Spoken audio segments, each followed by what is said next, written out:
Hello दोस्तों।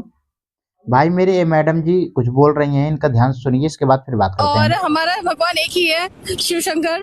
और हम आदि अनंत पे विश्वास करते हैं। हमारा एक ही धर्म है, वो सनातन धर्म है। और मैं किसी भीमराव अम्बेडकर जी को नहीं मानती हूँ।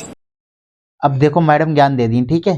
ये कह रही बाबा साहब को मैं नहीं मानती, कौन है भीमा आर्मी, जो भी इनका मानना ना मानना इनका निजी पर्सनल बात है। लेकिन आ, एक बात ये समझ लो आप, संविधान का देन है जो आप बोल पा रही हो। संविधान का ही देन है जो आप खड़ी हो। और संविधान का ही देन है जो आप सबसे नजरें मिला के बात कर पाती हो, बोल पाती हो, सब कुछ कर पाती हो। और आप स्त्री को देखो, मनुस्मृति में क्या दर्जा था स्त्री का, और संविधान में क्या दर्जा है, ये सुनना। दोनों मैं सुना रहा हूँ आपको।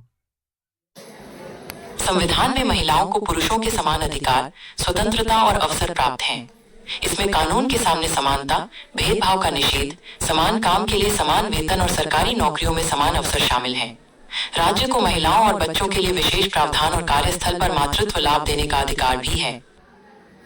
मनुस्मृति में स्त्री का क्या दर्जा है? मनुस्मृति में स्त्री को घर की लक्ष्मी और पूजनीय बताया गया है, लेकिन साथ ही उसे पुरुषों पर निर्भर रहने का विधान है। बाल्यकाल में पिता, युवावस्था में पति और वृद्धावस्था में पुत्र द्वारा। उसकी भूमिका घर गृहस्थी और संतानोत्पत्ति तक सीमित है, हालांकि उसे कुछ संपत्ति का अधिकार भी प्राप्त है। गूगल बता दी ना आपको। और अब सुनो आप महाराज,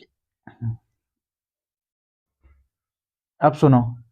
स्त्री को मालूम है, स्त्री को मनुस्मृति में लिखा गया है को पिता पति पुत्र के अधीन रहेंगी, और उनको सिर्फ एक वस्तु उनको माना गया है मनुस्मृति में, बच्चा पैदा कर सकती हैं, लेकिन वो रहेंगी सबके अधीन ही।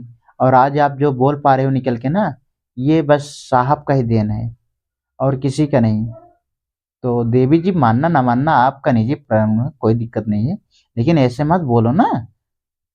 अब जो आपको सम्मान दे दिया, शिक्षा दे दिया, सब कुछ दे दिया, आप उसी को कह रही हो कि मैं नहीं मानती। भगवान को मानना ना मानना वो आपका निजी प्रेम है, उसमें कोई कुछ नहीं बोलेगा, क्योंकि संविधान में भी ये लिखा गया है, जो बाबा साहब ने लिखा है उसमें बताया भी है। वो आपका निजी मामला है। आप इतना स्वतंत्र हैं, आपको आज कोई पढ़ लिख के जो बन गई हो, ये मनुस्मृति में नहीं था। स्त्री को शिक्षा नहीं दे सकता, स्त्री को बाहर नहीं निकलना था, स्त्री को अंदर ही रहना था। तो देवी जी ज्यादा नहीं होते, बहुत बढ़िया, हम तो कहेंगे आगे बढ़ो, लेकिन ऐसे नहीं बोल। आप लोग बताओ भाई मेरे कमेंट करके कि मैं सही बोल रहा था, गलत बोल रहा हूँ।